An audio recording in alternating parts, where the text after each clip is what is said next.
Searpoy. Here. Fitzwater. Bean. Bernskoetter. Here. Rowden. Esslinger. May. McCreary. Mosley. Thompson Rehder. We have a quorum. First up today, we'll have a hearing on Senate Bill 934. Senator Bernskoetter, when you're ready.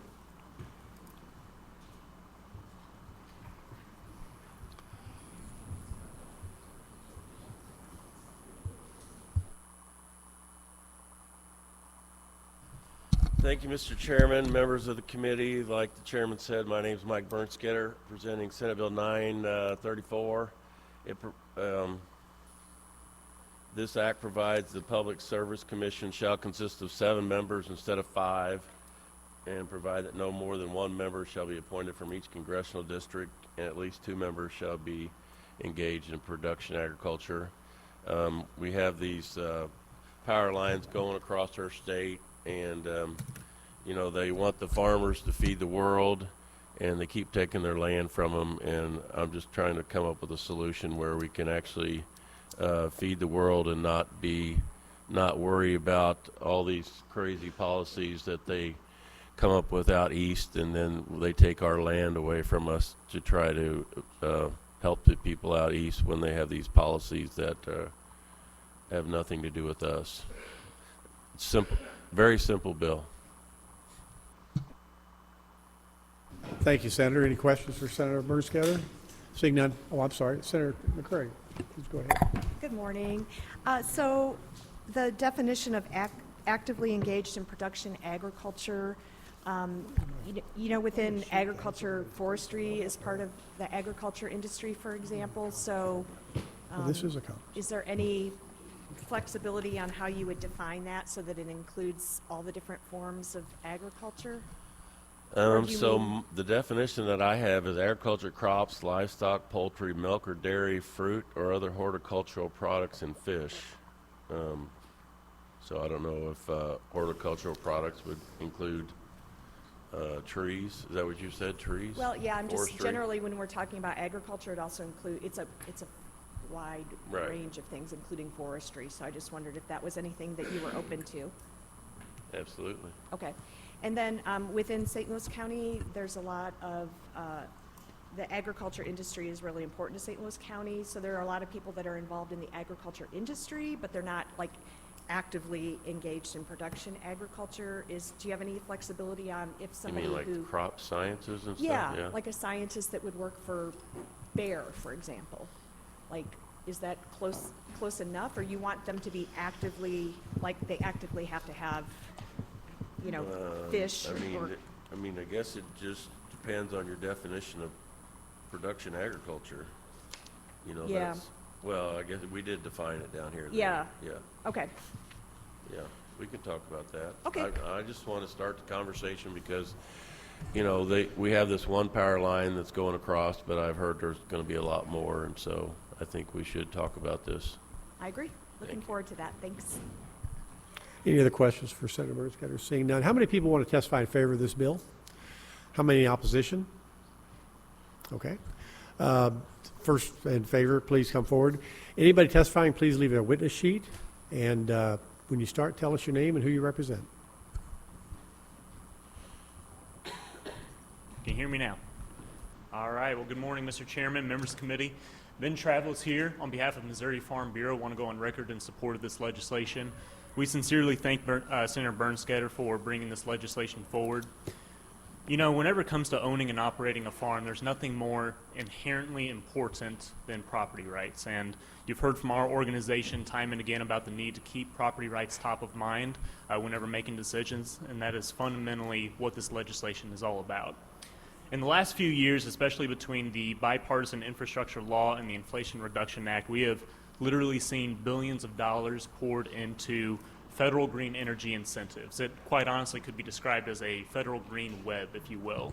And the amount of utility projects that are in the works currently and on the horizon, it's quite honestly pretty hard to fathom. And so with that being the case, we believe that it would be prudent to modernize the Missouri's Public Service Commission.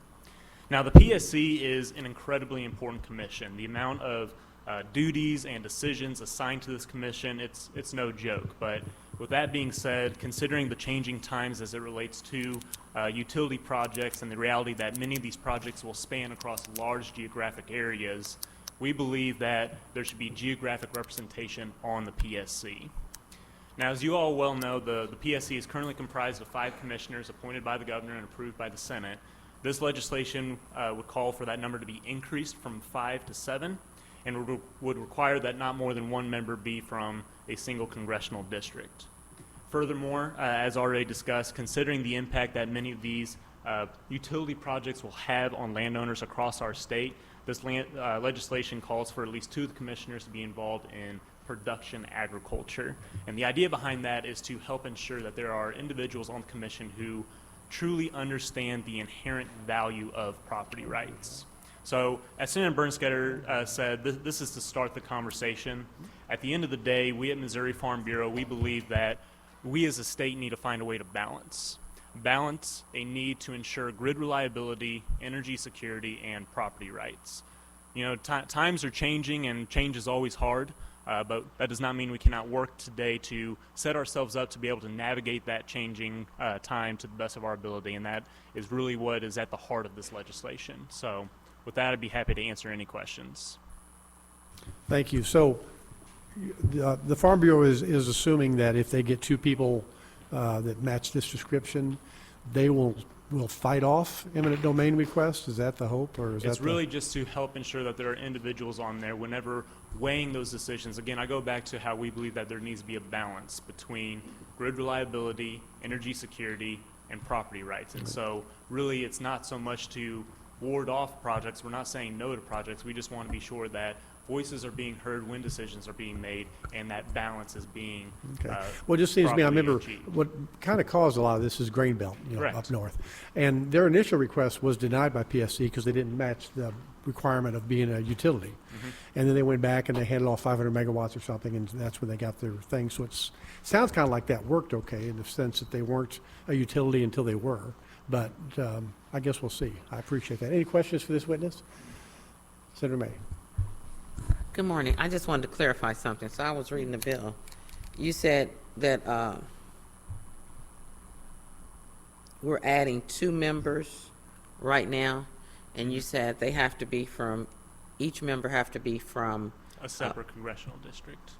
a separate, so you mean those 2 members have to be from a separate congressional No, district? so two parts of the bill. So geographic representation, so not more than 1 commissioner can be from the same congressional district. So all 7 would have to be from a separate congressional district, thus trying to achieve geographic representation.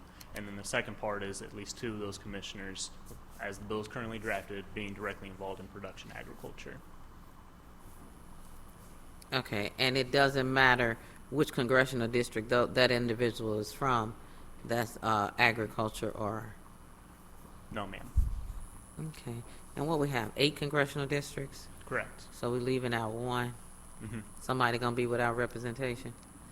So originally, when we worked on this legislation, it was originally drafted as more, but in conversations that we have had with investor-owned utilities and others that are actively working with the PSC on an everyday basis, it was pointed out to us that, hey, the largest PSC or the equivalent of the agencies in any other state is 7. And so due to conversations that we've had with Ameren, Evergy, Liberty, so on and so forth, we thought it would be prudent to pare it back to what is standard in some other states.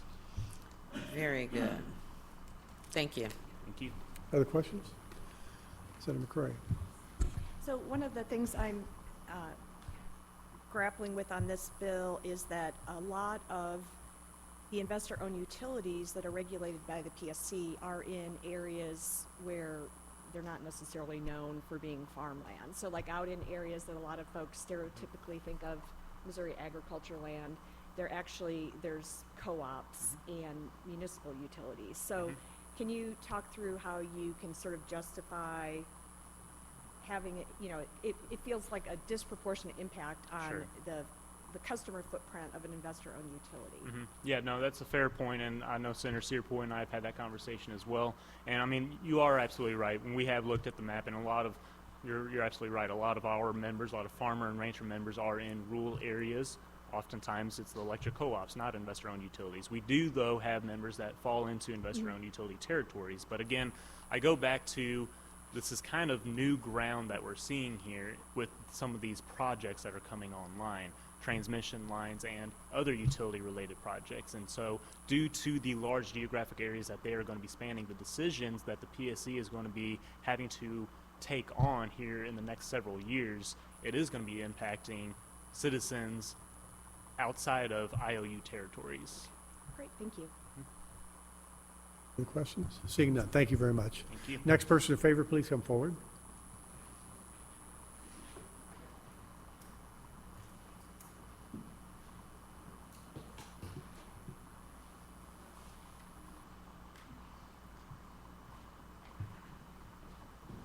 Good morning. Morning, go ahead. Go ahead. My name is Clarissa Cawthorn. I am a mom, a farmer, and a wife in Audrain County. Over the last 3 years, I've sat across the table from my friends and neighbors and talked about their property rights. Talked about the plight that they have with Invenergy, a company out of Chicago, trying to take away their homes and their farms that they have paid with over generations of blue-collar jobs. Those same folks I've hosted in the Audrain County Courthouse basement on a whim several nights over the last few years to talk about what the opportunities for them to talk to the PSC would be. You see, they've only had the chance to meet the Public Service Commission one time over those 3 years. They've had the opportunity to send them written word, but the only time they got to meet those folks that made the decisions if their homes and their ground would be affected by a government entity and a company out of Chicago was one time on a Wednesday afternoon during work hours. There were 5 commissioners there and about 50 farmers pleading for the opportunity to maintain their homes. Now, the most unfortunate part is that as they met with those 5 commissioners, not a single person in that room had proper representation from that commission. See, all 5 of those commissioners were either from Kansas City or St. Louis. Now, senators, I'm going to ask you a favor, and I apologize, you can kick me if you want. I'm not used to being in this room, okay? Raise your hand if you're from Kansas City or St. Louis. Senators, if you can. Kansas City or St. Louis? Just go ahead and give your testimony, okay? Okay, I apologize. Those of you that can raise your hand, you're represented on that board. Those of you are not represented on that commission right now. And the people that vote you into those seats are not properly represented on that board either.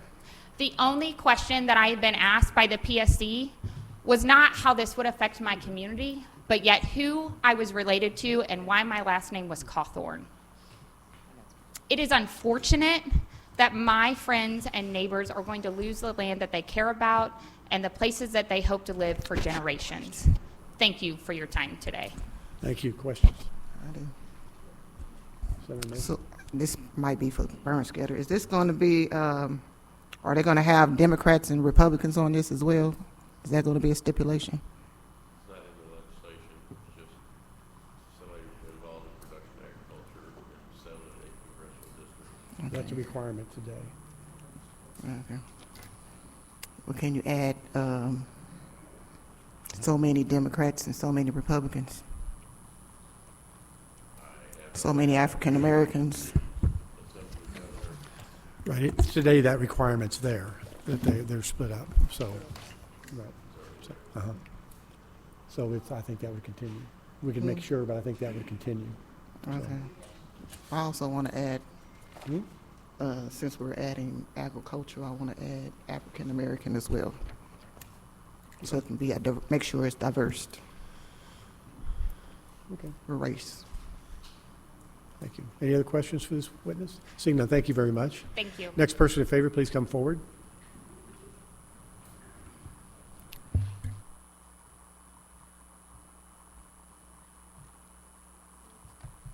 Hello, sir.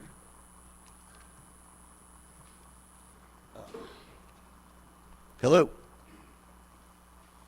Thanks for the opportunity to testify today. I will mimic some of what Clarissa said.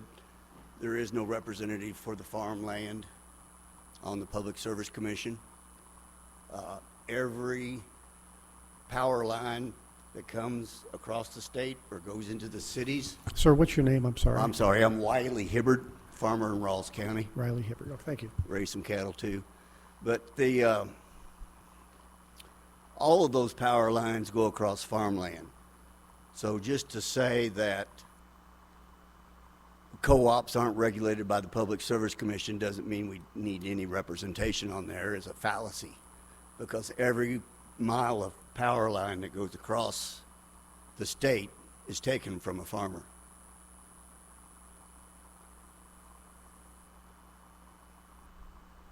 The utility designation that Grainbelt received was given to them by a Public Service Commission that was not worried about property rights.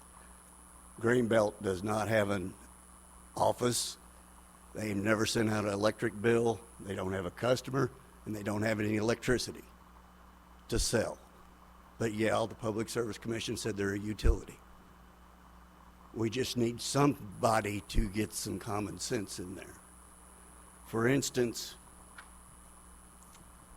we've had Missouri Agriculture Impact Mitigation Protocol was about a third of the ruling that the Public Service Commission put out on their last approval for the Tiger Connector.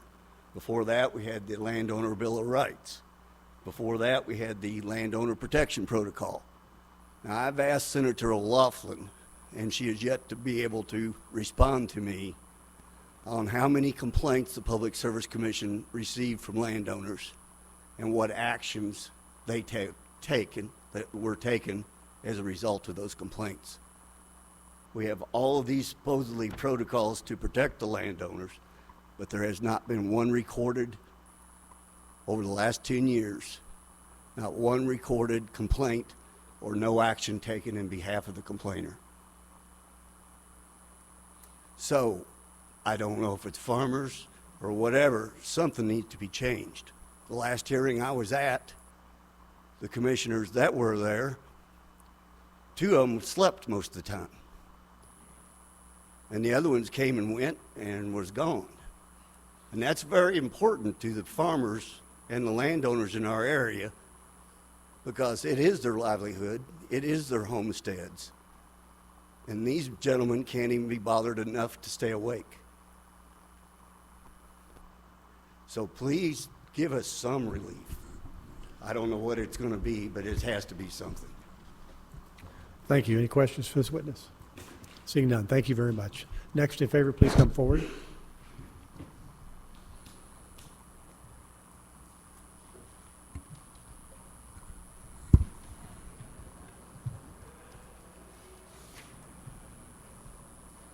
Good morning. I'd like to thank this committee for your time today. My name is Patricia Stimmey, and I'm a farm wife. I'm also a retired Pioneer Hybrid International seed representative. As a landowner, I motioned to intervene at the Missouri Public Service Commission evidentiary hearing last June. The Grainbelt Express LLC application was to get approval to use eminent domain to take prime farmland. I attended the full 36 hours of testimony for the Grainbelt connection hearing. I was very disappointed in the whole process. The commissioners were present only about 50% of the time. 2 of the commissioners slept through very important testimony. They had obviously already made up their minds. It was disheartening to observe the commissioners ask leading questions that supported the transmission company. The commissioners would not let our attorney cross-examine some of their statements, which is why this case has gone to the Western District Appeals Court in Kansas City. One of the commissioners asked me on the witness stand if my testimony was different from the testimony I gave at the public hearing in March. I told him it was. His reply was he would go back and read it. The new commissioner, Kayla Hahn, has ties to renewables. Her husband is a lobbyist for the solar companies. Talk about a conflict of interest. We definitely need representation for for the rural and farm community. The existing commissioners lack the understanding of how transmission line and other utilities affect the farmer and the rancher's daily lives and the work on their land. There are many changes that need to be made to the Missouri Service Commission, and I believe adding 2 commissioners with some farm background or rural background would help a lot. I want to thank you for your time. Thank you. Any questions for this witness? Seeing none, thank you very much. Next person in favor, please come forward.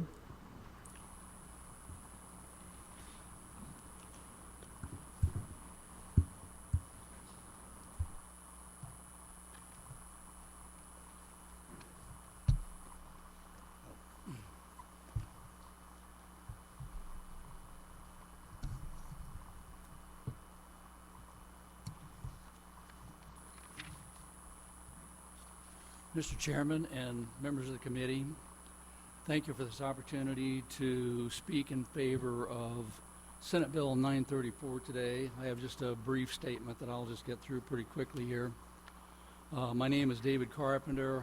I own a 240-acre farm in Monroe County where my wife and I live. Our farm is on the path of the Grain Belt Express power line, which I have fought against for the past 10 years. We are currently entering the condemnation process and will soon lose some of our property rights. During the past 10 years, I have testified at several Public Service Commission House and Senate hearings that if the GBE line was buried, there would be much less landowner impact and resistance. And Venergy was never receptive to the idea. I've wondered if they might have been more receptive if they had been less confident of receiving eminent domain power. Approval of GBE by the Public Service Commission has undoubtedly encouraged other projects now waiting in the wings to abuse eminent domain power at the expense of Missouri property owners for the profit of other private companies.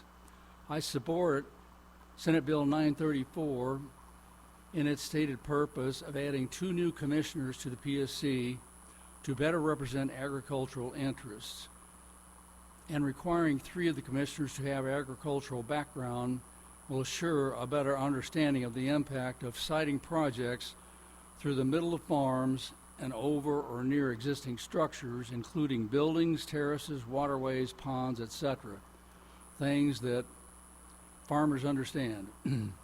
Just a few such projects on a given farm could make it impossible to continue using the property for the primary purpose of growing agricultural products or to stay competitive through adoption of new, more efficient farming practices. Thank you for your time. Are there any questions? Thank you for your testimony. Any questions for this witness? Seeing none, thank you, sir. Next in favor, please come forward.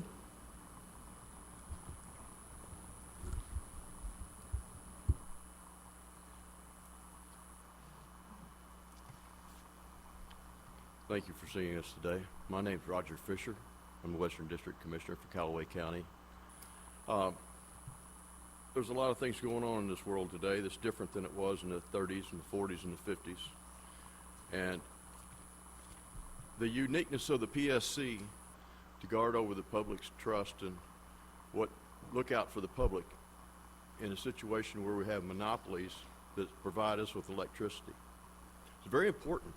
It's very important to the public that the PSC operate and function as its purpose and not as a tool for utilities to use the most expensive ways to generate electricity, and then they're guaranteed a profit, which was necessary in the 30s, 40s, and 50s because they needed to guarantee a profit to the utilities and looking at their cost to produce and then how they were going to distribute to the customers in order to get the investors to invest in a nationwide outpouring of development for electricity to provide homes and industries and schools and hospitals with electricity.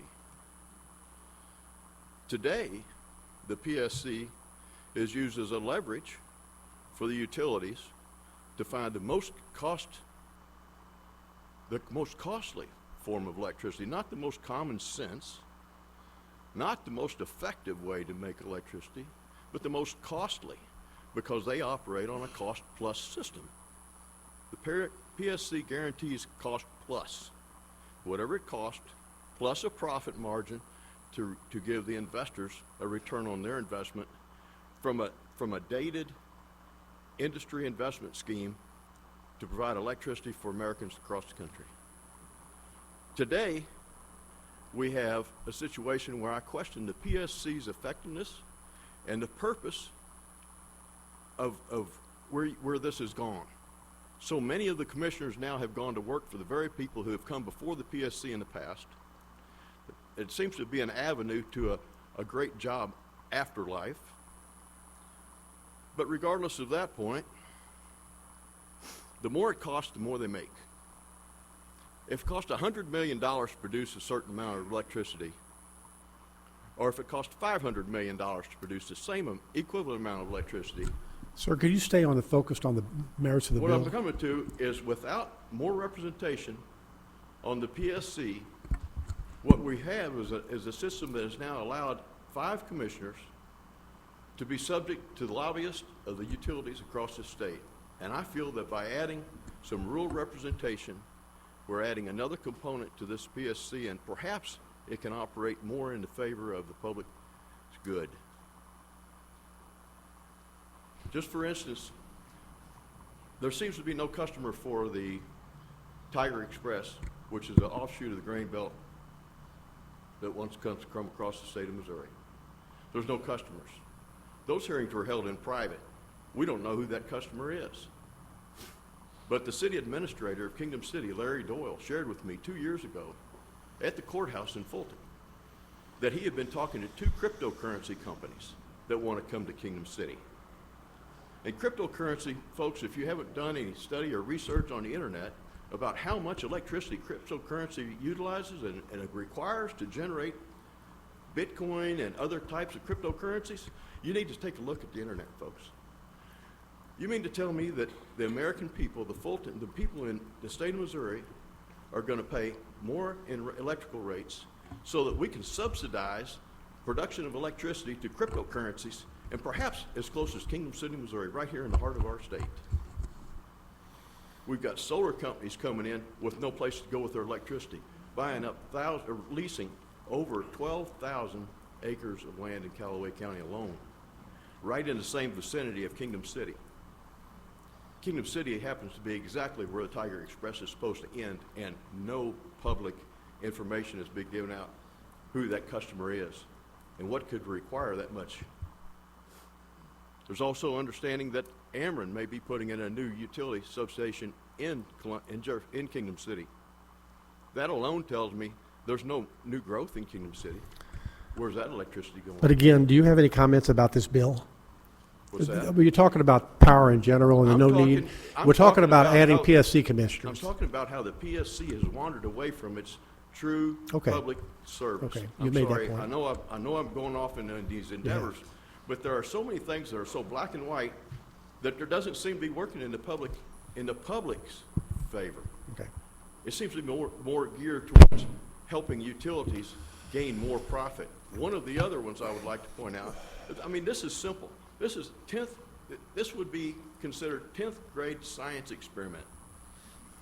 Callaway Nuclear Plant sits 300 feet above the Missouri River where it sucks water out of to use to cool that reactor. It's returned from after it's been chilled down to the river temperature, returned 300 feet through a 6 or 9 foot diameter pipe, and there's no generator on it. Yet we have generators on Bagnell Dam with only maybe 65 feet ahead. We got 300 feet ahead, 4.5 miles of pipe, and there's no generator on it for over 40 years. That's 4 decades. Nobody's questioned that. Okay. Is that it? Thank you. Any questions for this witness? Thank you. Anybody else testifying? Please keep your comments focused on the bill in front of us, if you would. Next person in favor, please come forward. Jesus Christ.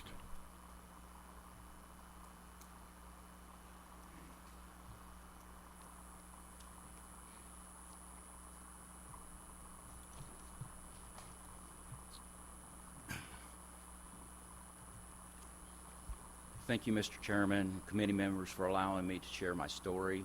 and I am in full support of Senate Bill 934, which expands the PSC members to 7 and adds 2 active agricultural producing members.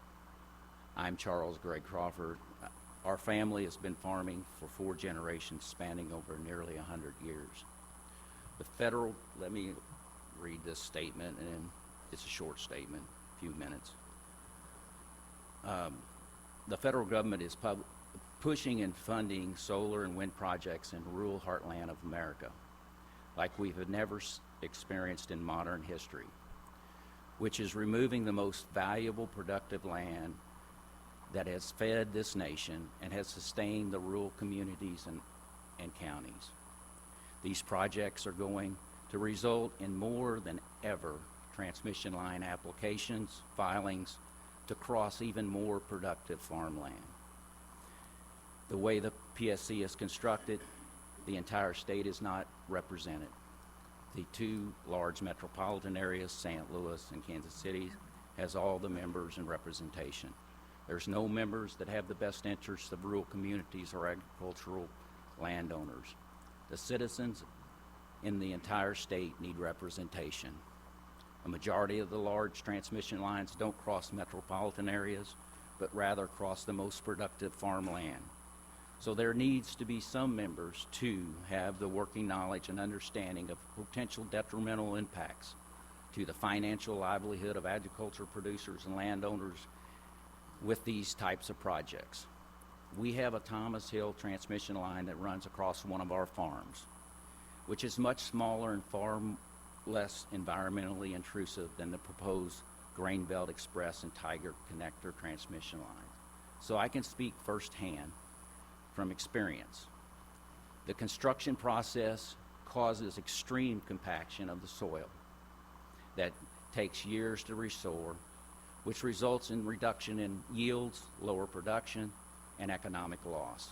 The additional fuel cost and labor cost of maneuvering around these bases add up because these are in place forever. In fact, we've eventually stopped row cropping a section and put it in pasture as a result of these transmission lines. The transmission lines with their large bases impact the value of farms because it's more costly to build irrigation pivot systems. And also it takes productive ground out of production. The use of airplanes and helicopters to top dress fertilizer, insecticides, herbicides, and fungicides are essential in today's farming. This option is not possible due to safety concerns of these lines. The danger would be even greater if low-flying crafts' GPS signal fails or was interrupted. Farming today relies completely on advanced technology systems that involve auto steer, field mapping, variable rate applications, plant population applications, harvesting data. The use of these systems are from the time you begin tilling the ground to planting to spraying to fertilizing and to the harvesting. The agriculture industry is in need of a reliable and dependable GPS signal. But these lines affect and interrupt GPS connectivity. These projects negatively affect the landowners, farmers financially, which results in an economic loss to these rural communities and counties. Row crop farming generates approximately $1 million gross revenue per 1,000 acres for these communities. Finally, there seems to be an unsettling pattern that former PSC members immediately take jobs as lobbyists with companies that are already in the process of filing PSC applications. There needs some limitations to be put in place. You're a colleague one day and an outside lobbyist the next, which can have unbeknownst influence. Let me leave you with this. For the members of you who live in towns or cities, how would you like an outside source to come to your home or your property and build a 10 by 10 shed, placing it anywhere it chooses, let's say the front yard? You cannot use it, but someone in another state or in a rural community gets the benefit of it, and it is there forever.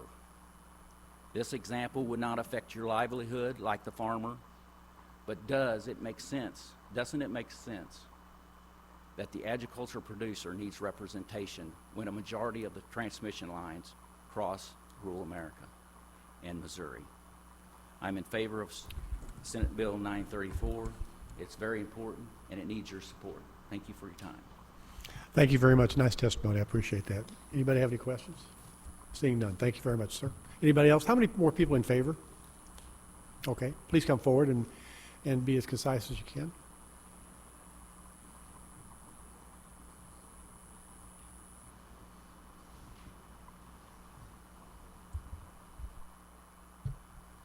All my colleagues have pretty much said everything I was going to say, so thank you for letting me testify. My name is Susan Burns. I live in Callaway County. I live on a century farm. We've been caring for this piece of land for over 130 years in our family. My son and his children also live on this farm, and my grandchildren are 7th generation there. So we are very immersed in the agricultural community.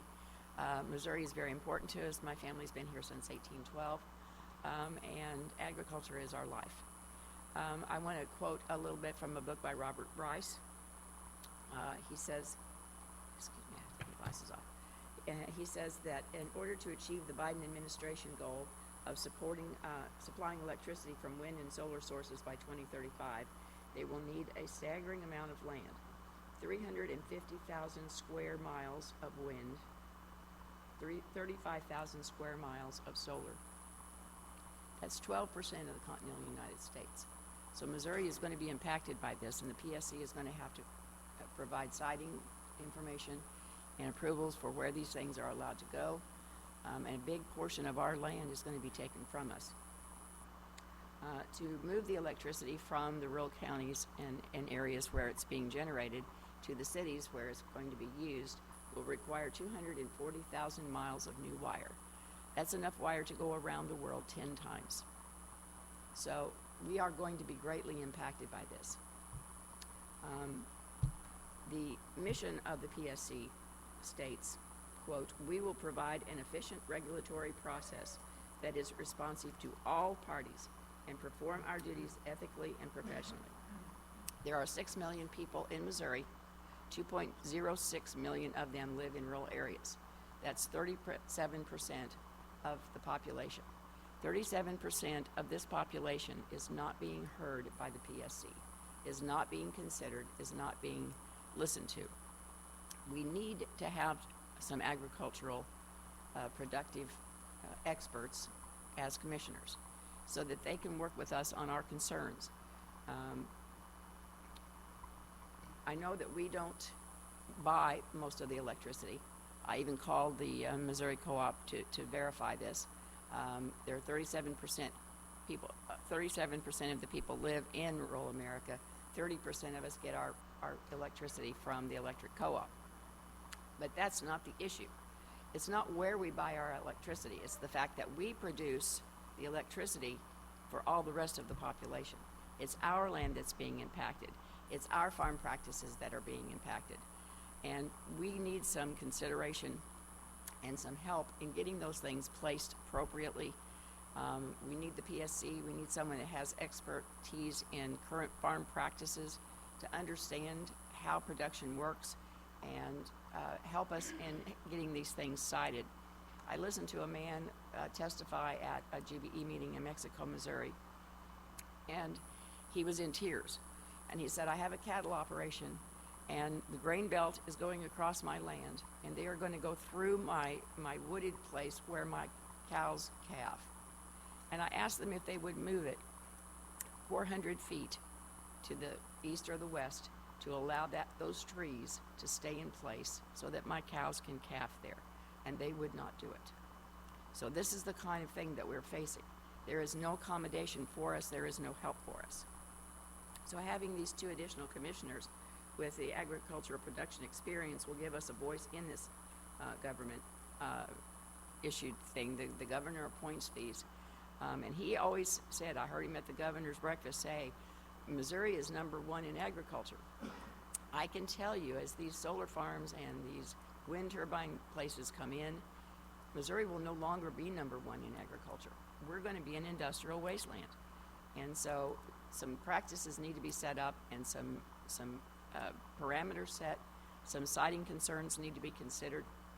And all of these things are the things that the two people with ag productive experience can provide to the PSC to help guide them as we use our land and our resources to provide electricity to more and more Missourians. So I thank you for your time.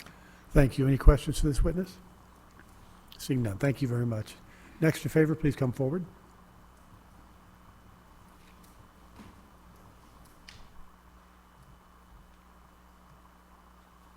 Hello, Mr. Chairman, members of the committee. Liz Henderson on behalf of the Missouri Soybean Association. We just want to go on record and support. We believe having more representation for agriculture on this commission that makes a lot of decisions that largely impact our communities would be very beneficial to our members. So be happy to answer any questions. Thank you. Questions for this witness? Seeing none, thank you. Next in favor, please come forward.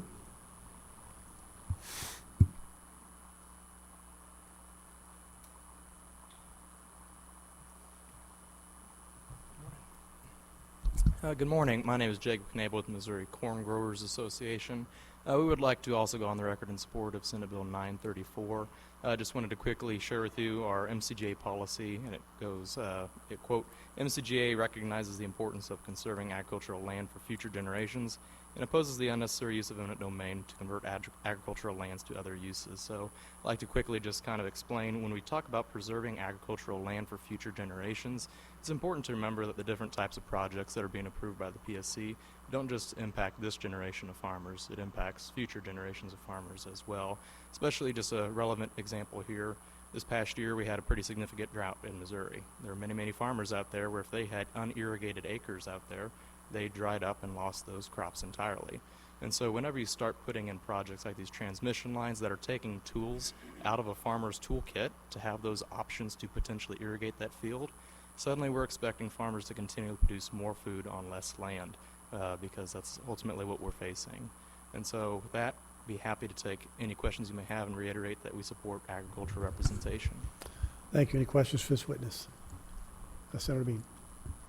You know, just real quick, when you say that, don't forget, like in rice production, when we have to use airplanes, period, and you have a transmission line goes through there, go look at that rice production when we can't get an airplane in there and do the right thing. Look what happens when we lose that rice crop. So don't forget what happens in other things as well as, you know, it's like we see in soybean, corn, cattle, but rice, we see that same thing as well. So. Absolutely. Any other questions? Seeing none, thank you very much. Next in favor, please come forward.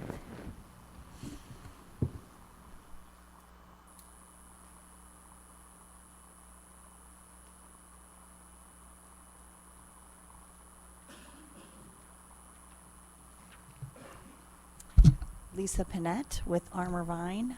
We want to go on support with this bill.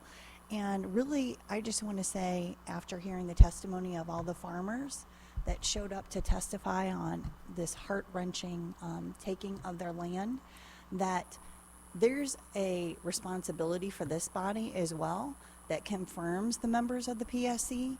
And clearly, there has not been a due diligence that's taken place within this body to do so. Otherwise, we wouldn't have conflict of interest like we do with Kayla Hahn. And you also wouldn't have, you know, those members that were sleeping during their testimony. And I just think that's absolutely shameful. Thank you. Next, please, in favor of this bill, please come forward. Anybody else in favor? Please, the first person in opposition, please come forward.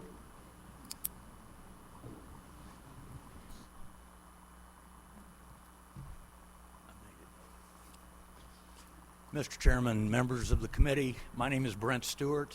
I'm here representing the Missouri Energy Development Association. More than that, though, for many years before I retired, I was the general counsel for the Missouri Electric Cooperatives, and before that, I worked at the Public Service Commission. I was the first assistant to the chairman and was the staff director there. Now, that was several years ago, but I've got some perspective that might help with some of these issues that I'd like to talk about. First of all, as you can tell, transmission siting is raises some very serious, real issues, and it's the same whether it's with the co-op world, the municipal world, or in the investor-owned They're emotional. Nobody wants their land taken. These are very real issues. That's what the Public Service Commission has to deal with in these contested cases. These are litigated cases with public hearings and everything else. And of course, on behalf of META, the landowners who are dealing with transmission problems are not the only folks that appear before the commission that have issues with the process at the commission at times, but that's another story. Under the current law, the governor, with the advice and consent of the Senate, appoints the 5 commissioners. And by tradition, the majority, the 3, are of the party of the governor. The other 2 are not. I've seen that change over several times over the years. Just for some statistics, I went back and looked. Only 3 states have 7 commissioners. New York can have 7 if it wants. 20 have 5, and 27 have 3. Of those, Missouri is in the majority, where most states, they do have the governor appoint with advice and consent of the Senate, but some states, predominantly in the South, they elect their commissioners. There's been some issues down there lately with that. They can't seem, with election challenges, they can't get a quorum.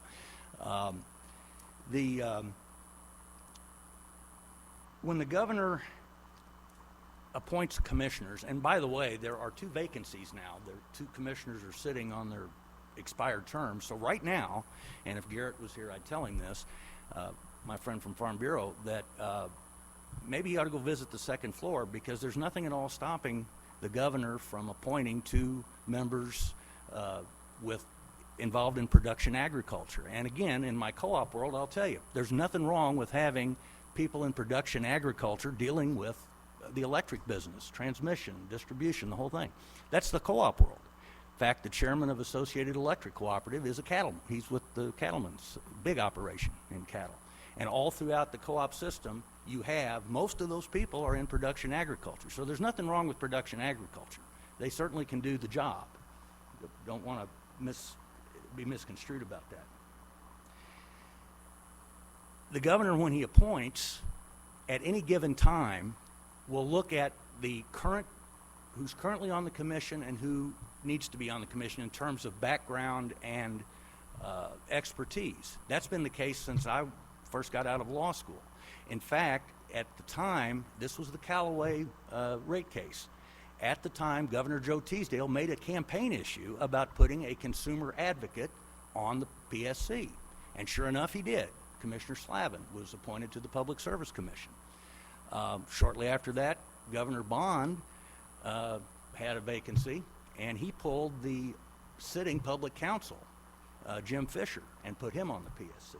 So you can have any kind of background. And at the time, the politics were, and the needs were, they wanted a consumer advocate voice on the commission. But that changes over time. So it's not that production agriculture today, especially with transmission coming, it's a good idea, probably a good idea. In the commission law, you'll also see that each commissioner has an advisory staff and an advisory person, and they are required to have a background in various disciplines, economics, finance, whatever. Missouri has been, in most states, they do not put specific background conditions on commissioners. Sometimes I think it would be a good idea. But again, Missouri leaves that to the discretion of the governor and for the Senate. And something I think, given the changing times, makes sense to have that flexibility. Finally, as drafted, and this is the lawyer in me, I noticed that they're talking about you have to have a background in production agriculture. It actually says that if you're farming, you can be on the commission. Well, I'm afraid you're going to have to fix the statute on another section, because it does require that commissioners must, and I'll quote, they shall devote their entire time to the duties of their office. So that needs to be fixed if you're going to go down that road. But anyway, I was not involved with the grain belt case. I have watched it since it was first filed in 2014 and the several permutations that it has taken. It is currently up at the Court of Appeals on appeal. If the commission has erred as a matter of law or fact, it will be reversed and sent back down. It had already been remanded to them before. That's the process. And I know that the folks that have testified have some very real, legitimate concerns about transmission lines, and especially as it affects them. I'm just frankly not sure that having even production agriculture, if you had 5 production agriculture commissioners, I'm not sure that would solve their real problem. But with that, I'd be happy to try to answer any questions. Thank you. First off, this is touching on what Senator McCurry said earlier. Do we know, congressional district-wise, do we have maps that show how much? Because I know the PSC has got a lot of varied responsibilities, from mobile homes to everything, to a whole lot of stuff. But I always think their primary responsibility is rates and making sure that the consumers are getting fair value for their. That's the bulk of their activities, right. Dealing in rate cases. And so it concerns me of giving people who don't face those rates, co-op users or muni users, the ability to control what people that get power from IOUs do. So do we have any idea how much of the state congressional districts are co-op provided versus IOU? Because I think IOUs are mainly in the bigger areas. They tend to Right. be in the metropolitan Right. areas. Geographically, there's a co-op in every county. Right, right. One way or the other. Okay. Well, that's just something I'm concerned about. Now, as far as some of this stuff, Greenbelt, if I understand right, first did not get the certificate saying they're a utility. They went back, they agreed to hand off some power. The PSC. Are the rules such that if you're a utility or if you're a company coming into Missouri and if you satisfy X, Y, and Z, they're going to give you a certificate? They have to. Is that pretty much how it works? Well, they have the authority to say no and to say yes. But Right. there is a lot of case law, both commission precedent, statutory, court case law, that they have to follow. And so if you satisfy those things, there's a good chance you're going to get that, whether there's a farm person on the PSC or not, probably. I've mentioned that to my friend Ben Travelos before. Maybe we're going at this the wrong way. Maybe we ought to look at those standards or factors that have to be considered. That's what I was thinking. Maybe we need to find what a utility is. Maybe that's the way we do something like this. What you have with Greenbelt, they were an out-of-state entity, and they were not a public utility Right. under Missouri law. So they had to go to the commission and get a ruling that they were in fact a public utility. Once they got that triggered the condemnation eminent domain law. Because then they have that ability, Then they have, once they've been it's kind of up to them. a Right. public utility, then they would have eminent Right. domain. So I was thinking maybe redefining what is a utility, how you become a utility in this state would be a better way to do something than this. I don't know. It's just a thought. One of the things that I know has been the investor-owned utilities have talked to Farm Bureau about, I'm not sure where those discussions are, but Kentucky has a transmission siting board separate from the PSC, and whether that's an option, I don't know. Okay. Thank you. Any questions for this witness? Seeing none, thank you, Brent. Thank you. Next, in opposition, please come forward. I was going to say, I'm confused. Good morning. My name is John Kaufman. I'm lobbyist for the Consumers Council of Missouri, and I have been litigating in front of the Public Service Commission for 35 years on the consumer side. I represent residential utility consumers and particularly those who are vulnerable consumers, people that have a hard time paying their bills. And I would say that I appreciate your line of questioning, Mr. Chairman, about the core function of the Public Service Commission, which has always been balancing the interests of the monopoly utility provider and their shareholders against the interest of the ratepayers that have no choice but to have that service. And so the Public Service Commission makes very significant decisions about the transfer of wealth in the state, and they have a significant impact on the economy of the state.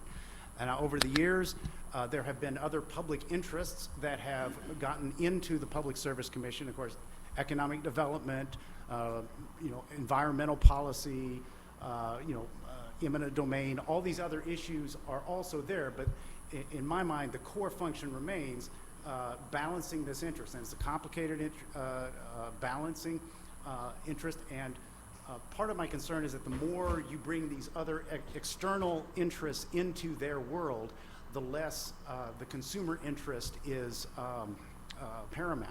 And the current law says that the public interest needs to be the guiding star, and that is defined as the consumer who needs utilities, essentially. I want to also address the requirement in this legislation for having someone from each of the different congressional districts. And I think this goes to what you were saying. The Public Service Commission has a significant impact on, has more of an impact on the lives of people who have investor-owned utilities than those folks who are served by electric co-ops. And it really differs in each of the districts. You have some districts where people are served by electric, gas, water, and sewer that are investor-owned companies. And then you have places in the state where people have none of those. They either have municipal service or electric co-ops. And so there is kind of, there are parts of the state that are more impacted by what the Public Service Commission does. And so I'm not sure that it's a great idea to necessarily spread it out. I think there are places like St. Louis County, St. Joseph, Missouri, Joplin, Missouri, where they have almost all their utilities are investor-owned and controlled by the Public Service Commission, and then you have places where the utilities are not. I have a great deal of empathy with those folks who had testified about having a difficult time at the Public Service Commission, feeling like they don't listen to you. I've been in that situation too. I've seen commissioners not pay attention to my arguments. And I think if you're going to open up the Public Service Commission law, there are some changes that I would urge that you make regarding the ethics and the conflicts of interest law and the ex parte rules, and kind of maybe looking at putting more revolving door restrictions in there about whether people can go, lobby for a utility or any other interest in going to the commission. I think that focusing on the ethics about how they do their job, they need to be held to a standard that judges are held to, more so than the standard that legislators are held to. That's my opinion. Thank you very much. Any questions for this witness? Seeing none, thank you very much. Anybody else in opposition, please come forward.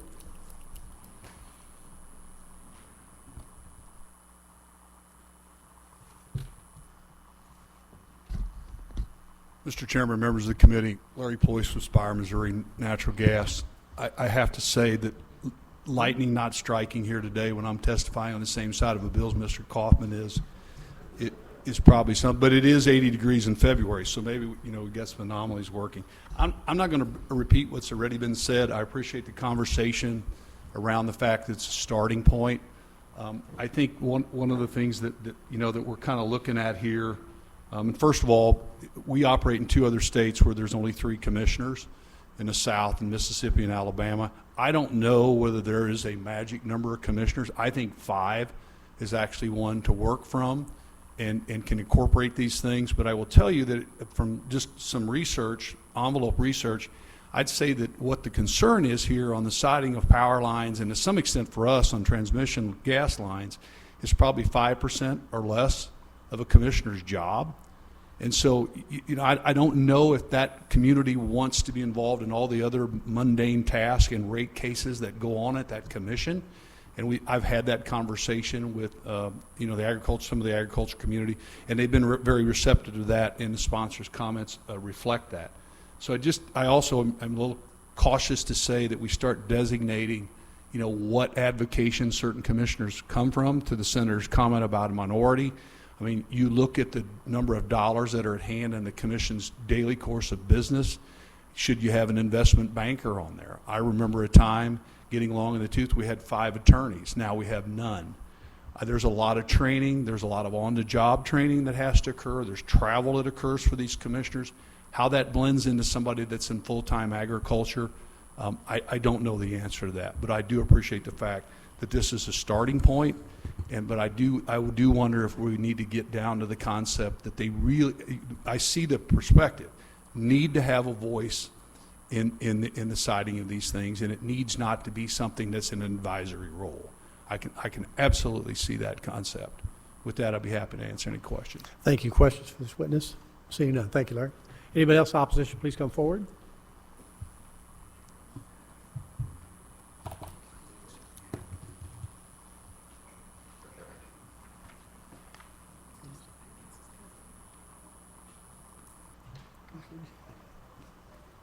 Good morning, Chairman, members of the committee. My name is Melissa Vatterott. I work for Missouri Coalition for the Environment. Before I begin my own testimony, I wanted to say, unfortunately, due to the many reschedulings of this hearing, I do have a witness form to submit on behalf of Sierra Club, and a written conversation about that is in your email inboxes.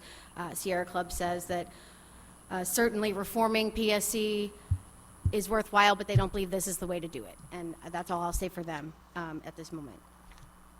On behalf of Missouri Coalition for the Environment, if you're not familiar, we are a statewide environmental and public health advocacy organization. And we are here to oppose this bill. We definitely believe that balancing the interests, I heard discussion of property rights, we're talking about energy, we're talking about food, all of these things are what we need to be considering. We have multiple commissions in the state, and there are various ways that these commissions have been set up, and we believe that this committee in particular has the authority over multiple commissions. I know there's other language that y'all might be considering later this session, and we need to have balanced representation. Having one industry have a louder voice than another, I don't think is the right thing. The Public Service Commission oversees a variety of topics with multiple industries. It's not just energy. I know that's what people have been focusing on today, but there are others. So I just want to raise that. The idea of rural representation, though, does make sense. I think when we balance property rights, land use, with our energy needs and food production. So we would advocate for consideration of urban and rural representation, and y'all can figure out how you might think that is best. Some other things I'd like to add. There was reference about changes since the 1940s. Certainly a lot has changed in the last 80 years, including our energy needs, not only the amount of energy, but where it's needed and the sources of energy. And so I hear the concerns for farmers. We love farmers. I love farmers. I'm obsessed with farmers, but that's for another time. So I want to just say that balancing the concerns that they have is important. And let's make sure that where we place energy sources and transmission lines, consider all of those concerns. I don't think that adding 2 more members that represent agriculture is the right way to do that. But that doesn't mean that we don't think that the concerns of rural landowners and those who that are farming, that their concerns are not worthwhile. So that's what I'll say for now. Thank you very much. Anybody have questions for this witness? Seeing none, thank you. Okay. Anybody else in opposition? Anybody for information purposes? Senator Bernskoetter, that will conclude your hearing on Senate Bill 934. Yeah, as you can see, even people that were opposed to my legislation love farmers, so I think there's something we can come to a compromise here on property rights and the utilities. Some kind of compromise I think we can come up with, so I appreciate the committee's time and the chairman for hearing this bill. Next up, we'll have Senate Bill 936. Again, Senator Bernskoetter. So thank you again. Senate Bill 936. This is kind of like the last piece of legislation. I'm kind of looking for a common sense way to get rid of leftover paint. Here locally we had I had some leftover paint, and we had one of those recycling days, and I saw it in the paper that we're going to have a recycling day, and I called and said, hey, I got some paint I want to bring by, and they said, it's already full. And I said, how can that be? It was just in the paper today. And I called, and they're like, well, people have already, I guess they did it online or something. And so I just found out how big of an interest there was in getting rid of leftover paint, and I think this is seems to be a good solution, so I'd be happy to answer any questions. Thank you, Senator. Is this bill identical to last year's? I think we actually did change some things, but very similar. Okay. Thank you. Any questions for Senator Bernskoetter? Seeing none. How many people want to testify in favor of this bill? How many in opposition? Okay. First person, please come forward. Leave your witness form and let us know who you are.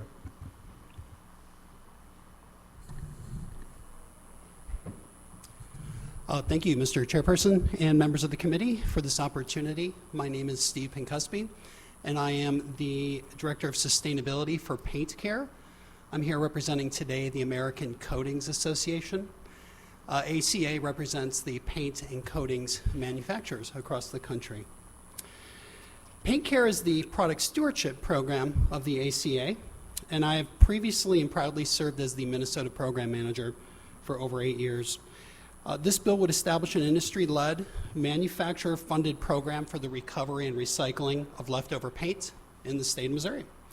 And ACA hopes that Missouri will join the 11 other states that have passed similar paint product stewardship legislation. Allow me to paint a picture for you, if I may. A family moves into a new home, and amidst the excitement of unpacking, they discover a giant pile of paint containers taking up space in their basement or garage, colors that they have no intention of using. Or a business owner takes over a new building only to discover a small warehouse of leftover paint stuffed into the closets. These scenarios happen every day. So what to do? In some areas, leftover paint is brought to local government facilities that manage hazardous waste and solid waste where those are available. And while much paint today is water-based, these products still contain components that do not readily degrade in the environment.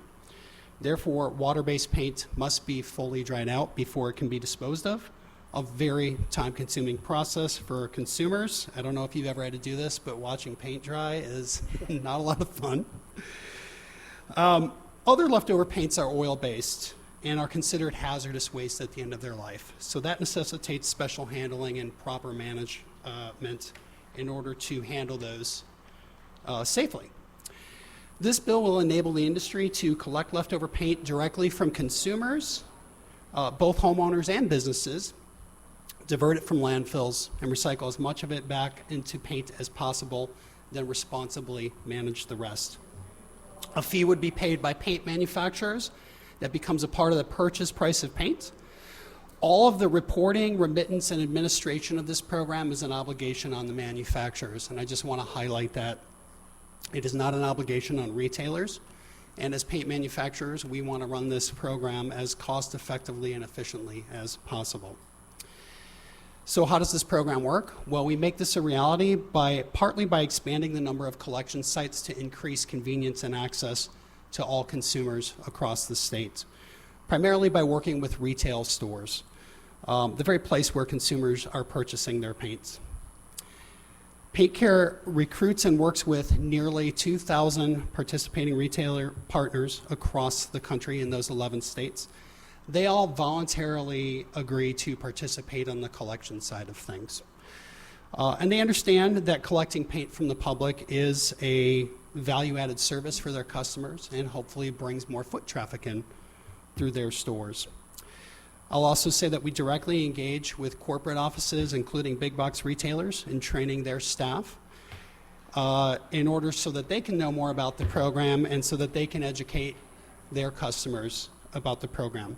And we do this even when those retailers choose not to opt in on the collection side. So we provide many benefits to folks even when they're not one of our direct partners. A major benefit of the program is also the cities and county governments that will realize significant savings. Paint Care does partner directly with those facilities and hazardous waste and solid waste entities that are currently collecting and transporting leftover architectural coatings.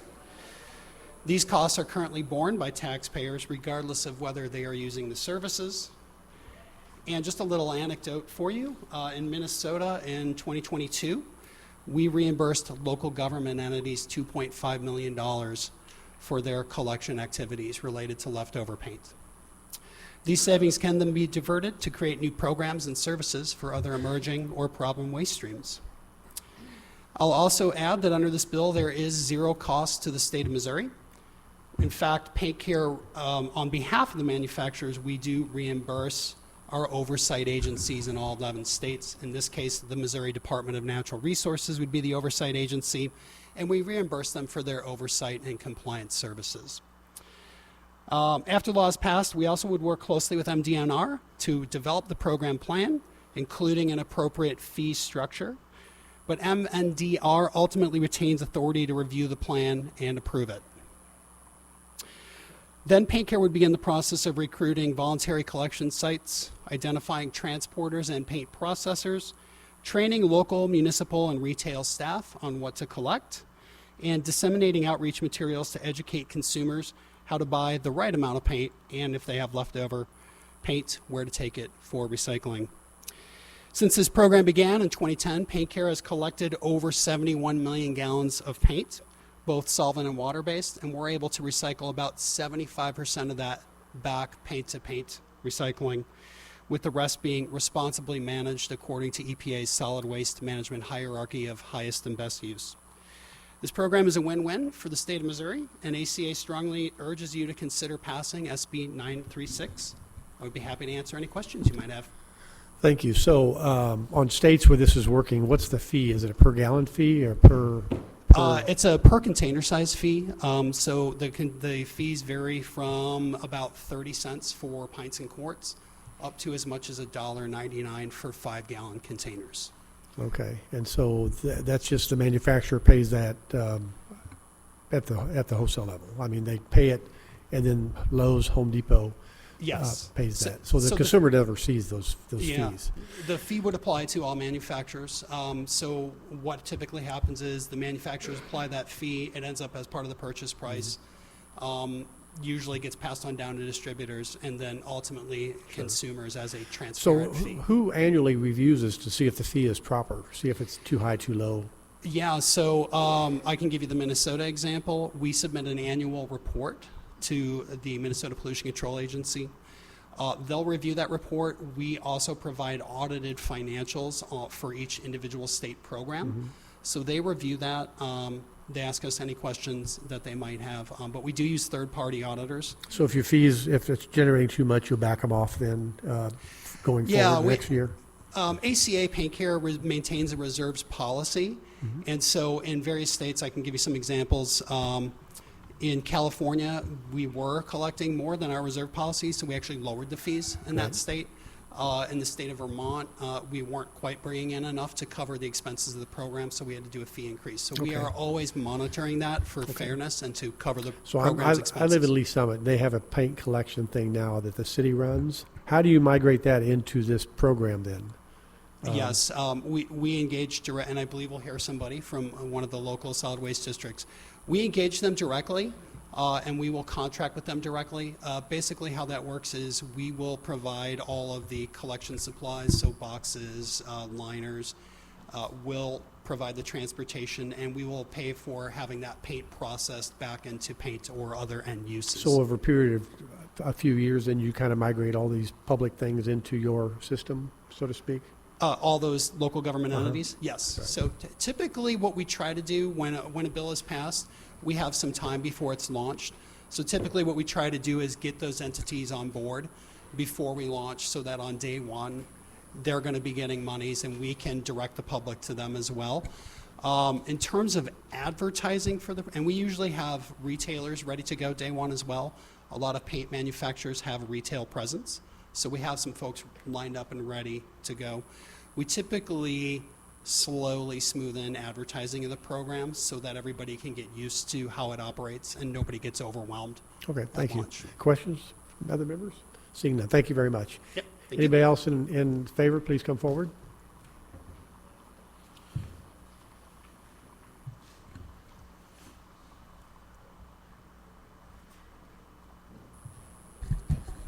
Good morning, Mr. Chairman, members of the committee. My name is Richard Sheets, Executive Director of the Missouri Municipal League, and we'd like to go on record in support of Senate Bill 936. It's, paint is a difficult item for all of us to recycle at the local level, and we think this would be a good step in making it a better way to recycle those products. I'll try to answer any questions if I can. Thank you. Questions for this witness? Seeing none, thank you, Richard. Anybody else in favor, please come forward.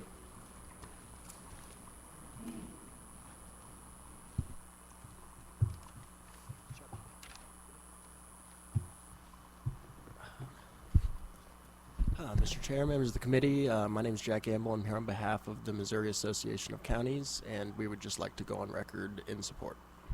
Thank you. questions for this witness? Seeing none, thank you very much. Anybody else in favor?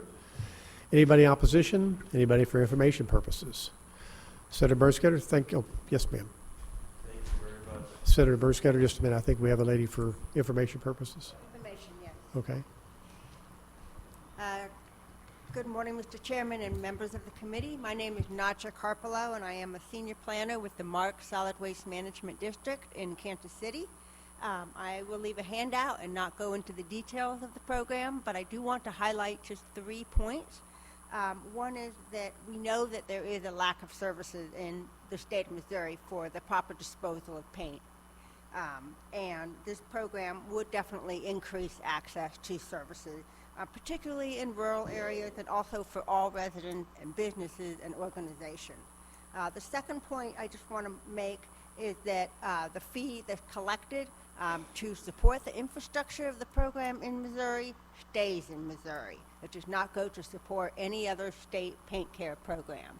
And thirdly, I would like to note that for the retailers, unlike the scrap tire program here in Missouri and the lead acid battery, it does not impose duties on the retailers like those programs do.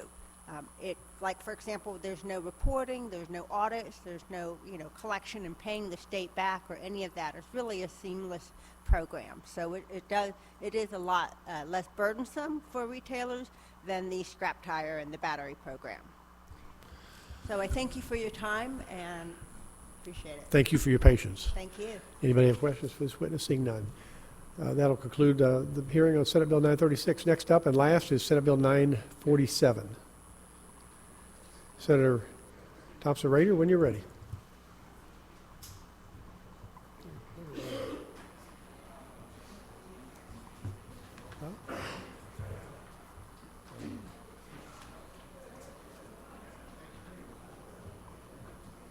Thank you for hearing the bills. Sure. Okay.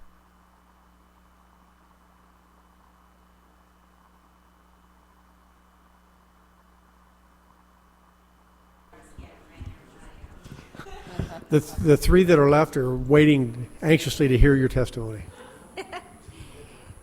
Thank you, Mr. Chairman and members of the committee. I am Senator Holly Rehder from Southeast Missouri, and today I'm here to talk about Senate Bill 947.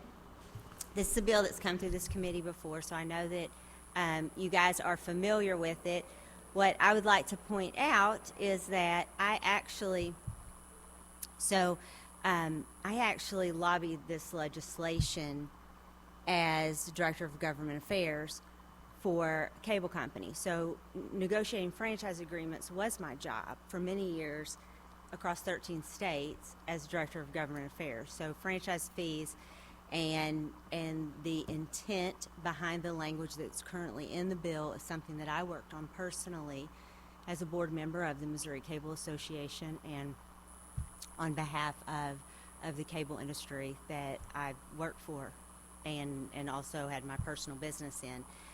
And so the streaming services, and I know we're going to have testimony come up behind me that, is much more familiar with the lawsuit that's going on and can give more details about that. But the streaming services, of course, in 2007, 2005, 6, and 7, when we were working on this, was not a part of the conversation because that's not what franchise fees are about. So franchise fees are because of the assets that are in the actual right-of-ways. So the cities that own the right-of-ways, then we would get our franchise agreements and we would pay franchise fees because it was like a leased space. We were getting in their space. And so that was their way to make some money off of this. So when it comes to adding things like the streaming services,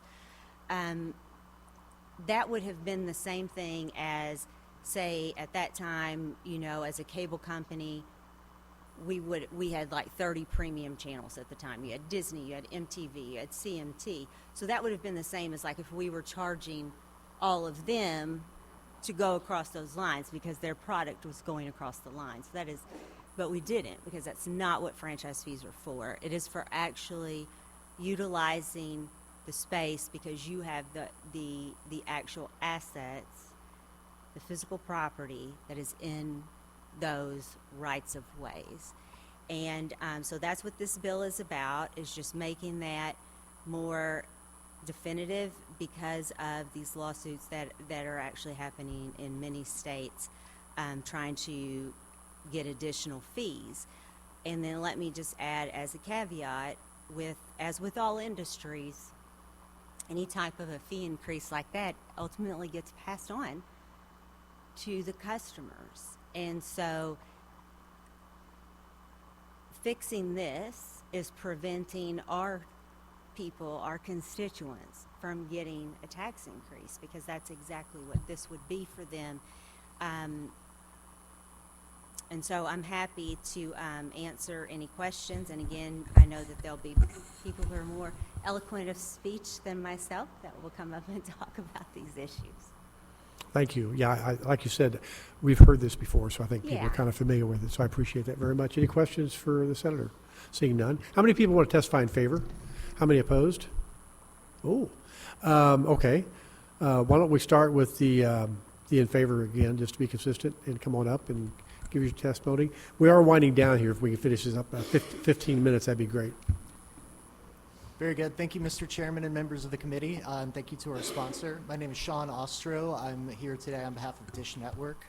Like you said, Mr. Chairman, you've heard this issue many times. I don't want to belabor the point. Just to be very clear, this is a clarification of the existing law. There's no fiscal note, no fiscal impact to the state. We think it's really quite simple. It's just about protecting consumers from an additional new franchise fee on streaming services. With that, I'll stand for questions. Thank you very much. Any questions? Seeing none, thank you very much for being brief. Next in favor?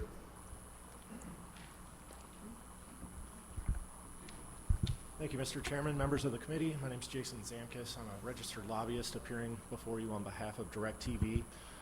We'd like to go on record in support. The average Missouri household has anywhere from 3 to 5 streaming services. This bill would simply protect your constituents and our customers from an unwanted and unnecessary tax increase on each one of those individual services. At the same time, it would not adversely impact current revenue collections for local governments, as no municipality in the state, or for that matter the country is currently collecting franchise fees on streaming services. With that, I'd be happy to take any questions. So if this lawsuit goes forward and is successful, would I be paying the franchise rate, which is headed for 2.5%, right? It's going to phase down to 2.5%. So Netflix is $13.99. Would I be paying 2.5% of $13.99 if this lawsuit was successful? And Hulu and Disney Plus and whatever other services that your household. Is Amazon considered streaming service? I'm sorry? Is Amazon considered a streaming service? Not Prime. I mean, just buying things on Amazon website? I don't know that would necessarily meet the Why would it not? definition of a video service provider, which is subject to the franchise fee. But you know, as we're seeing right now, clever lawyers can. I mean, it's a video on my screen that I'm looking to buy a pair of shoes. I don't know why that wouldn't. Like I said, that would be up to a court's interpretation, and Okay. I think this bill would go a long way towards clarifying that is not the original intent of Right. the legislature when it was enacted. It certainly isn't of this Okay. legislature. Thank you very much. Any questions for this witness? Seeing none. Thank you, Jason. Next in favor, please come forward. Good morning, I think almost afternoon. Sarah Martin, I'm here on behalf of Netflix, and we want to go on record for testifying in favor of this bill. We do believe this will protect our consumers.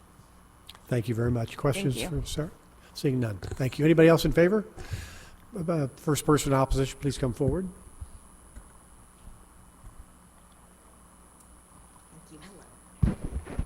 Thank you, Mr. Chairman and members of the committee. My name is Shannon Hawk, and I'm here today on behalf of the Missouri Municipal League. I'll try to make this very quick, as I know that most of you are very familiar with this. Just really wanted to make sure that you all understand. I mean, we know as cities that we are a product of the state. We exist because the state allows that. So we try to come to you and let you know when we're having issues.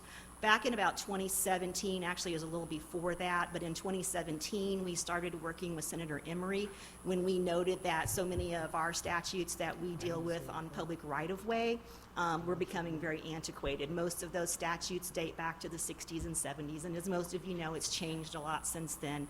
So we came trying to figure out how we could maybe update some of those statutes. This streaming and the video service provider issue was definitely part of that conversation, but it's one part of a much larger conversation.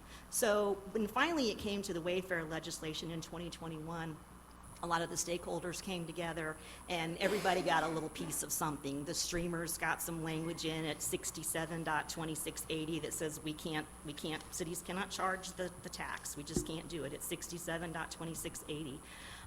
Cable, as you just talked about, their franchise fee, we agreed to bring that down to 2.5%. Also agreed to allow them to put the line on the bill that shows how much that tax is. And then cities and counties got the ability to be able to put a use tax on the ballot. Currently, we've had about 291 cities, which is about a third of our cities in the state, that have actually passed that. We still have the issue where we didn't get, one of the things that cities didn't get was that task force. And that task force on the future of right-of-way taxation was very important, not just for this issue, but for a variety of other issues dealing with the public right-of-way. When we did not get that, because we got it, but it expired December 31st of last year, and the task force never met. It wasn't just legislators, it was a bunch of experts that were gonna come together and help to figure out how we update these statutes. As an example, 67.2679, that was updated in 2007, which doesn't seem that long ago, but as you said, and I agree with you, it's changed drastically since then. And if you look at this, there's a lot of confusion here as to who's supposed to go before the Public Service Commission and get authority to be able to provide video service. But it also talks about franchise and infrastructure, and so therein lies part of the difficulty. I'm not an attorney and I don't work on the lawsuit, but I can tell you that the lawsuit came after we started trying to work with the legislature to resolve the issues with the public right-of-way. And so when that wasn't happening, my assumption is, and you can ask them because they would know, but my assumption is when nothing was happening here, that was the next course of action. And so we're still here today trying to deal with how do we update these statutes that will help everyone, but we're just not getting that kind of help that we need. Thank you for your testimony. Anybody have questions? Seeing none, thank you very much. Thank you. Next in opposition, please come forward.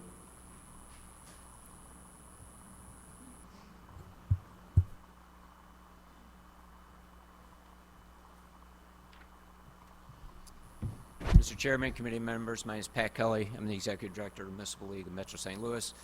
We have been debating this for a couple of years, and we've heard a lot of testimony on both sides of this issue. I just want to be very clear that the right-of-way isn't owned by the municipalities. It's owned by the property owners that have granted the right of the municipality and the public to use that property. It becomes a liability for the municipalities. They have to maintain that right-of-way. They have to put in the roads. They have to cut the grass. They have to plow the streets and all of those expenses that are associated with the right-of-way. And it's not a money-making venture for the municipalities.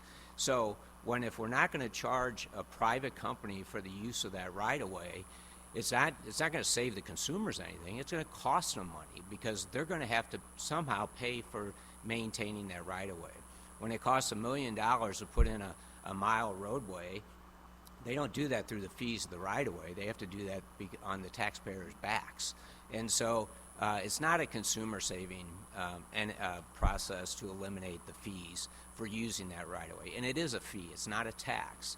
It's a privilege to use that right-of-way, and it's a municipality's responsibility to oversee that privilege that they grant to those entities that are using it.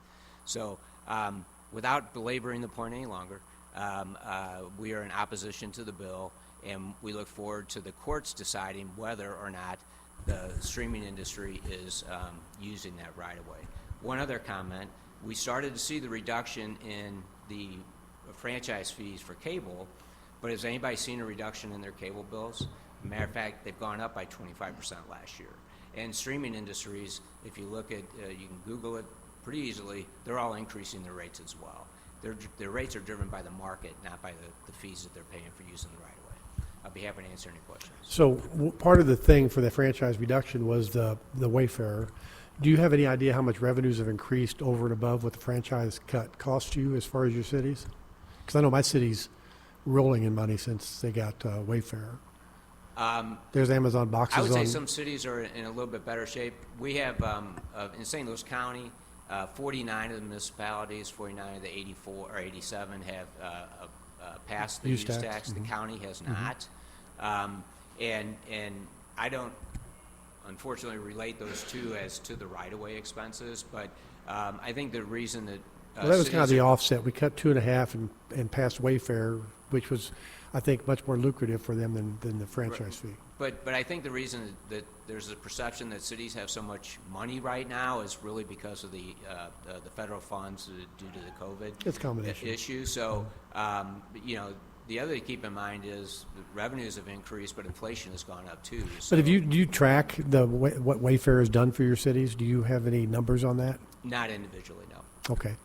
And also, I don't understand why, if you've got a cable TV, you've got a coax coming in your house, that's your broadband delivery. Whether I don't see why Netflix would ever need to dig up the backyard since they ride that wire. I can see why the wire would need to be dug up, but not why Netflix would need to dig up that wire. I'm not the attorney, and I think that's what the courts are deciding, whether they're actually using the right of way or not. If the courts come back and say they're not, they don't have to pay the fee. Right. You know, Thank you. Any other questions? Thank Thank you, sir. Next in opposition, please come forward.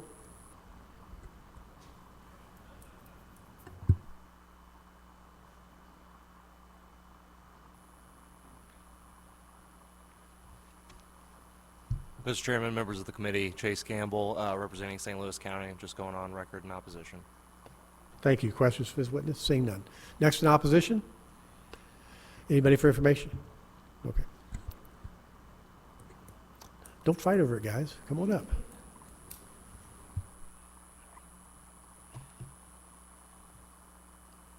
Good afternoon. It's good to see a lot of you again.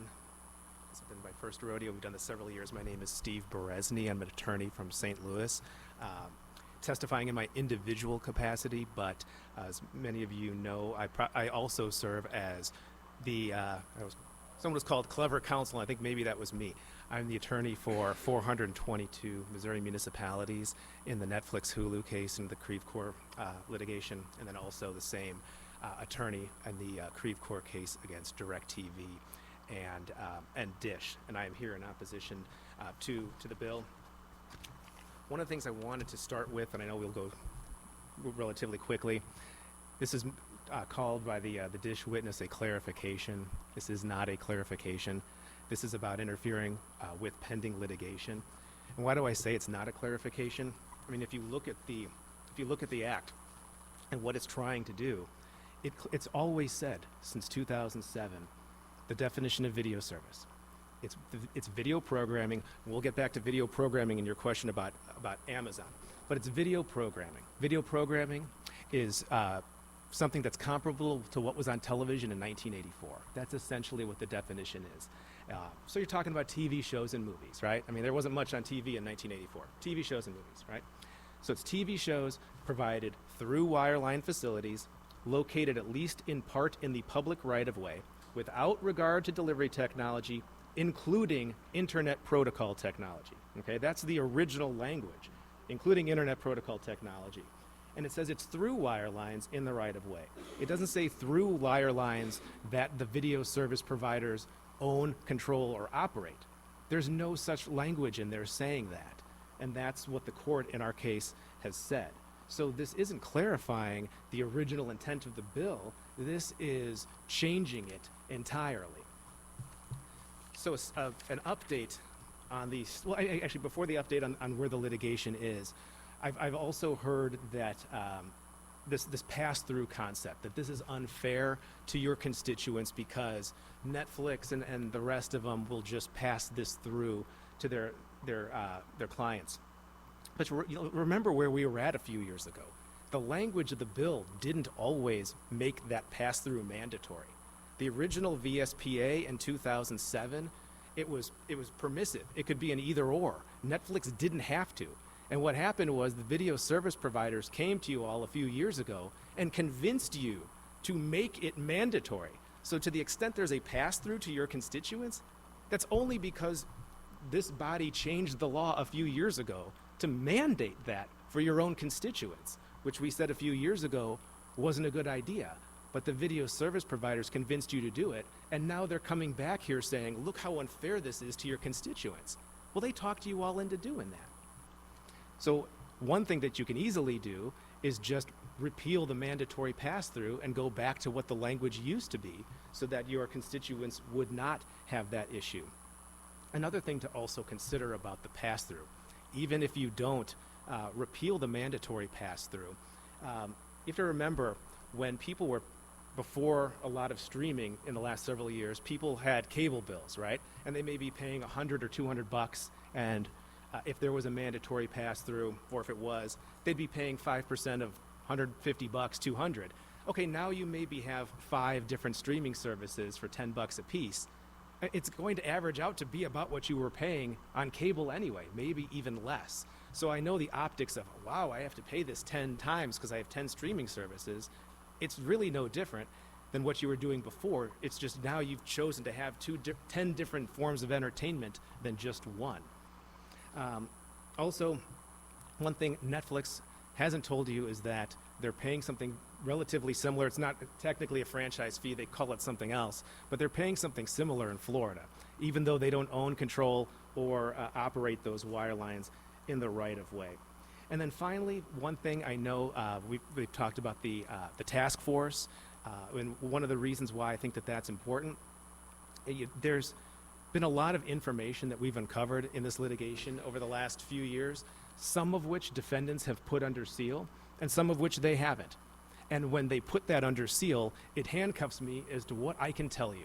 And why is that a problem, and what does that have to do with the task force? What we should do before making decisions, before you can make an educated decision as to what makes sense statewide, let's see what are their witnesses saying? What are they testifying to? And what are they sealing to prevent you from hearing? As Justice Brandeis said famously, sunlight is the best of disinfectants. Let's do that. Let's get in a room. Let's have this task force. Let's talk about it. Let's get Dish in a room. Let's get anybody else who knows what's going on, in not only the litigation, but this topic in a room. Let's talk about this information and not hide it from the people who are making the decisions. And then finally, the litigation, the first case, Netflix Hulu, is set for trial September 9th, 2024. So most of the major issues have already been briefed and are waiting resolution. So I would say let's let this process play out. We filed this case in July 2018. We're almost at the end. Maybe the court says we're wrong. Maybe it says we're right, but there's no reason to have to do something about this right now. So I thank you for your time, and I welcome any questions. Thank you for the testimony. I appreciate it very much. And we have spoken before, so I remember that. So. All right, thank you. Any questions? Seeing none. Next, in opposition, please come forward.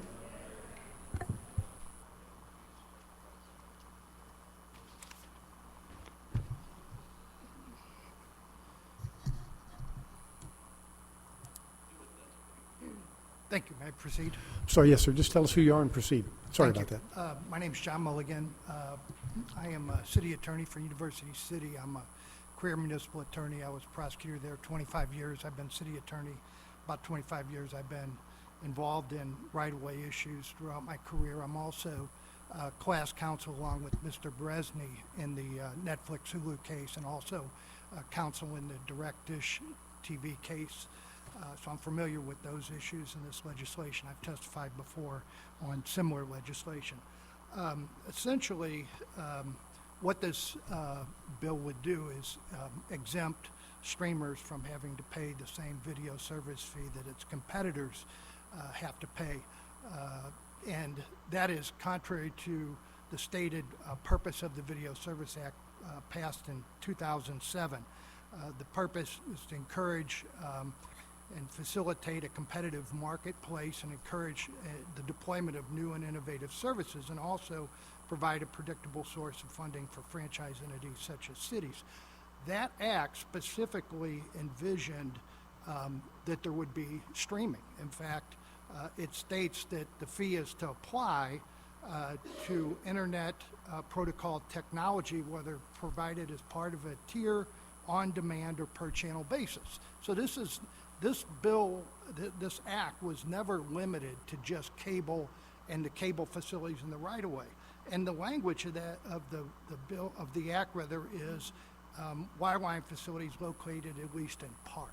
So it certainly envisioned what we're talking about in Senate Bill 947. This bill also is inconsistent with the 2021 compromise reached with the cities on the Wayfair legislation. You heard about that.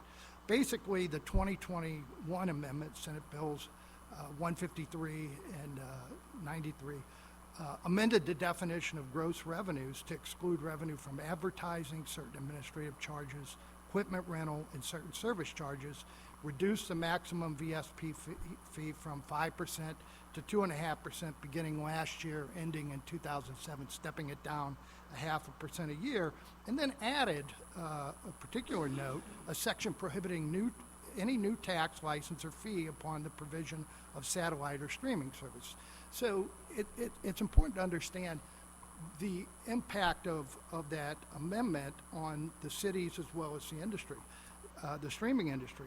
Ad revenue is roughly 50% of the revenue. So you take, by that amendment on the definition of gross revenue, you take half the money off right there. So the streamers got a reduction of 50% there. Then you take the franchise fee, the video service fee change, and that lopped it 50%. So the cities are basically looking at about 25% of what they had before 2021, and that was but that was the deal. And so the streamers said no new taxes, fees, and now they're coming to you again and saying we want to eliminate that 25%, and they want to change the deal 3 years later, and it's not fair. It's inconsistent with the act and that deal.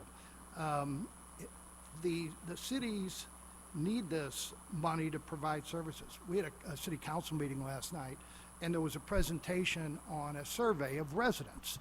And the cities do this from time to time. What's important? What are your concerns? And what they said was they want to feel safe.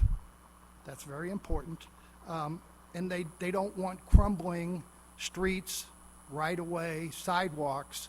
They don't want it in disrepair. They want to maintain. Those were among the two top items that we heard. So this money is needed in order to maintain the right-of-way and basically address the concerns and the demands of the city residents. So I'm opposed to this bill, and I would ask that you vote not to pass this. Let me ask you something. If this law was clearer and passed in 2007 and streaming was always supposed to be taxed like this, why wasn't it? Why wasn't it as soon as Netflix and some of these other companies who have been around for a while, why weren't they taxed from the get-go? Well, okay, not to quibble about terminology, but it's a fee, not a tax in our view, okay?